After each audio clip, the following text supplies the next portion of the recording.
Hi guys, Miss Moon here. Today we're going to be doing a tutorial on how to make elasticated bubble skirts like I've used for BB-8 and like I'm going to for Baymax here. The bubble skirt is quite an easy thing to do once you know what's behind it, but it really does make a great effect if you're wanting a round skirt. The basics behind the bubble skirt are we're going to inflate the skirt and then gather the bottom with the elastic to create the round shape. The bubble skirt really has two secrets behind it. The first secret is this. A full petticoat goes under the skirt. I commissioned this petticoat from Beverly Jane, who own Memphis Belle in Leeds. They're a really great vintage and rockabilly style dress store who also do petticoats and will do petticoats on commission, so this one is actually a couple of inches shorter than most rockabilly petticoats you'll find. This one is only 22 inches because I'm short. This petticoat has 4 layers of soft tulle inside it. They're currently a little bit wrinkled up because of the way it's been stored, and I would advise that if you're storing them the way I am, rolled up, then it's best for a day before you're going to wear it to get the petticoat out and just lie it out flat on the floor, tease out the layers and let it regain some of its volume. You need a petticoat with a lot of volume because it's going to be fighting against the other element in order to inflate the bubble skirt. The other secret behind the bubble skirt is elastic, obviously, but we also pair it with a toggle so that when we put the elastic through the toggle we can tighten it.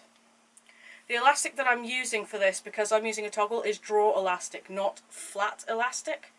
Draw elastic is the more rounded sort. You should be able to get both from most haberdasheries and craft shops. If you ask them for elastic toggles, most will have them. I got this from my local fabric store. One note I will say before we start, and that has to do with the garment construction. As you can see, I've already made the dress for Baymax. It just needs hemming. When you are making your skirt, you want the skirt to be spherical and to be the length of your petticoat plus an inch for the elastication and then another 1.5 inches at least for the hem. The hems for these tend to be a bit larger than most hems do because you need to be able to fit that toggle inside the hem. There's also another thing I've done before we start, and that is I have sewn the seam allowances on the hem down up about 3 inches so that when we fold the hem over and we push the elastic through, the elastic won't get caught on the seams here. This is something you should do irregardless of what you're elasticating. If you're elasticating a cuff, it's the same principle. The only difference between what I'm doing here and elasticating a cuff is this seam where you'll see I've got a gap. This is because the toggle is going to poke out of this gap and we're going to use it to slacken off the elastic to put the dress on and over the petticoat, and then we're going to tighten the elastic around the petticoat once we've got it on, and this will create the bubble without stretching out the elastic to pull it over the petticoat over time. The toggle also means that if your elastic does start to wear, it can be fixed for a while before you have to re-elasticate it, because you can just toggle it tighter and tighter. And it also means that if you want it really tight for a photo shoot and then you want it wide for walking around a convention, you can adjust it on the fly. However, the reason you want the gap so big is because you'll end up with a dangly tail of elastic from the toggle. So you want to be able to push that tail and the toggle through into the hem as well to tuck it out of sight. So I've left myself a gap of about 3 inches here, and as you can see that when I have the hem folded over, the toggle just slips inside. So the first thing we're going to do is we're going to pin up the hem. I've left this dress hanging overnight, which you should always do, because when you're making a circle skirt, the way that fabrics are made, they're woven, so one side is always stretchier than the other. This is what's known as bias, and when you're doing a circle skirt it's impossible to get the entire skirt on the same bias, especially if you want it in one clean piece. So when you have the skirt hanging under gravity for a while, the bias will cause some parts of the skirt to stretch further than the other parts. So you'll always want to leave it hanging for a little while just to let that happen, and then you can correct it in the hem. We're going to pin this like a normal hem, not a rolled hem, because with a rolled hem, the elastic and toggle will get caught on the extra fabric inside the hem. This does mean that we are risking frays, so if you have an overlocker or a serger, you may want to go over the hem first, or if you don't have one of those, going over it with a zigzag stitch might help. I'm personally not doing it today because this fabric doesn't fray that badly, and I don't own an overlocker or a serger, so I'd have to do it with a zigzag stitch, and I don't want that interfering with the elastic. So once you're done pinning it and you're happy with the hem, this is obviously easier to work out on a mannequin or if you wear it and get someone else to check for you, but working on a coat hanger works for these purposes. We're now going to run this through the sewing machine at a small to medium stitch. I have about 5 lengths of stitch. I'm not sure what the actual length of them is. It's not written on the machine anywhere.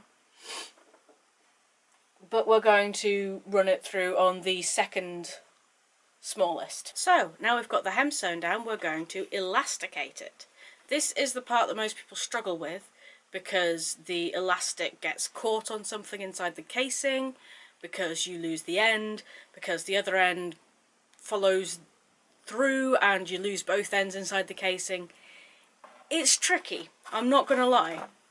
So I have a couple of tricks I use to make it easier. One was sewing down the seam allowances, which will stop your elastic getting caught in the casing so much. Another is using a safety pin to attach it to the end of the elastic that you're going to push through your casing, and this will give us something firm to push down on, because if I try and push on this, the elastic is just going to stretch and it's not going to actually go further through the casing. The other thing that I'm doing is I've pinned the other end near the entrance here just to secure it and make sure it doesn't come loose and start following me through the casing. So we're just going to take our safety pin and push it into the casing as far as I can push it. And yes, you can all make your jokes now. And so we just use the safety pin as a guide to see where the end is, and it can just push through really easily and quickly. And when we reach the seam, this is what I did for the cuff as well. Those of you who've seen the Totoro video will have noticed me doing it on the ankle cuff. And now we're reaching a seam allowance, so pin is here, seam allowance is here. We're just going to be able to push it straight through, and because we've sewn that allowance down, this did not get caught at all. Whereas in the BB-8 dress I did not know to sew down the seam allowances, and so trying to work this through was a lot more of a pain. But BB-8 is slightly different to this, in that BB-8 has another strip of grey fabric sewn around the hem, and the casing is actually in that strip rather than in the hem of the actual dress. So as you can see, I'm just working my way around the end.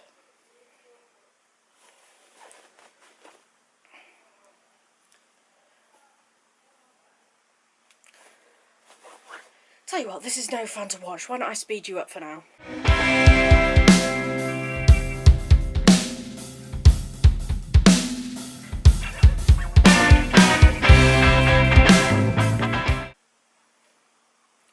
That was a note to me to stop fast forwarding for a second, because something's happening that I feel I should note. When it begins to get to the point where you've got more hem than elastic being pushed through, be sure to remember to push down as much as the excess as you can towards the other end, because otherwise you'll end up with a situation where you can't push this forwards anymore. The little specks are falling. So now we're getting towards the end.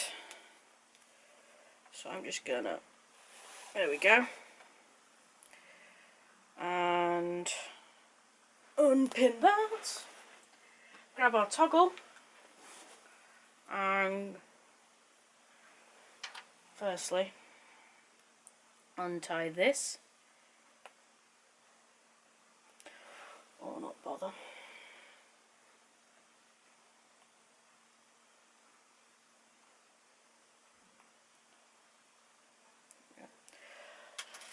Untie that, grab the toggle, and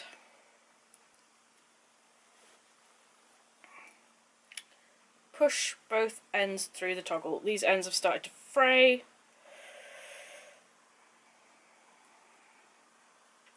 Okay, we've got one through and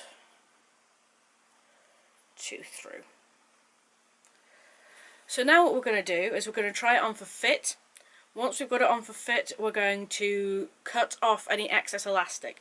You might have noticed I didn't tell you how much elastic to use. This is because it's going to depend on how big your petticoat is, how big you are, how big your knees are, and how tight you want the bubble to form. I've used a meter to get this. I'm probably going to cut off a fair amount, but I'm going to measure it up. So we're going to pause for a second so I can get this on and get my petticoat on, and then we will resize it. So, as you can see, this isn't quite looking its best. I've not put as much fitting into this dress as I did to BB-8 because this is going to be under a coat anyway. So once we've got this, we can just grab our toggle and pull it tight, and then redistribute the gather a little bit and push the toggle into the gap. And then you have this skirt. One thing you may want to do is cut off the excess you've got there if there's a really large amount. But I think, considering the struggle I had getting this over the petticoat, a meter's about right for mine. And so that's it. And you can see you've got a lovely poofy bubble butt on all sides. Okay guys, that's my tutorial for how to make an elasticated bubble skirt. I hope it was useful. If you have any questions or something I left unclear, please put it in the comments, or you can find me on Facebook or Tumblr. I'll put links to that down in the bottom. If you liked the video, please give it a like. If you like the idea of this channel, give us a subscribe. And I hope to see you guys next time. Bye bye. It was fun.